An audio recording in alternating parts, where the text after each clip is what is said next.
کہ اللہ تعالیٰ نے قرآن مجید میں فرمایا ہے کہ جو کسی پر بہتان لگاتا ہے، کسی کی غیبت کرتا ہے، پیٹھ پیچھے برائی کرتا ہے، تو اللہ تعالیٰ نے فرمایا ہے کہ یہ غیبت کرنا ایسا ہی ہے کہ جیسے تم اپنے مرے ہوئے بھائی کا گوشت کاٹ کے کھا رہے ہو۔ تم ایسا تو نہیں کر سکتے نا کہ اپنے مرے ہوئے بھائی کا گوشت کاٹ کے کھا جاؤ، نہیں کر سکتے۔ کتنا کراہیت آمیز تصور ہے۔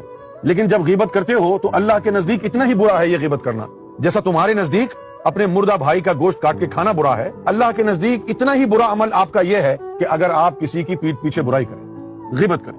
اور غیبت کیا ہوتی ہے؟ غیبت اس بات کا کسی کی غیر موجودگی میں بیان کرنا ہے جو نقص یا برائی اس شخص میں موجود ہو۔ بی بی عائشہ رضی اللہ تعالی عنہا نے ایک دفعہ حضور کی بارگاہ میں عرض کیا کہ یا رسول اللہ، وہ جو آپ کی بیوی ہے نا حفصہ، اس کا تو قد بہت چھوٹا ہے، آپ اس کے پاس کیوں جاتے ہیں؟ تو آپ کا چہرہ مبارک لال سرخ ہو، اور آپ نے فرمایا کہ توبہ کر عائشہ، تو غیبت کر رہی ہے حفصہ کی۔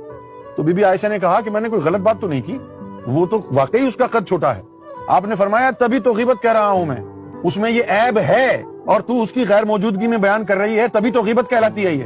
اگر وہ عیب اس میں نہ ہو اور تو بیان کرے تو پھر یہ غیبت سے بھی بڑا گناہ ہے جس کو بہتان کہتے ہیں۔ تو یہ تمام چیزیں ایک مسلمان تو اپنا نہیں رہا، لیکن ایک صوفی کے کردار میں یہ چیزیں پیدا ہو جاتی ہیں۔ جب اللہ کا نور اس کے سینے میں جاتا ہے، اس کے قلب میں جاتا ہے، اور پھر خون میں مکس ہو جاتا ہے، تو پھر وہ اس کے کردار کا حصہ بننا شروع ہو جاتا ہے۔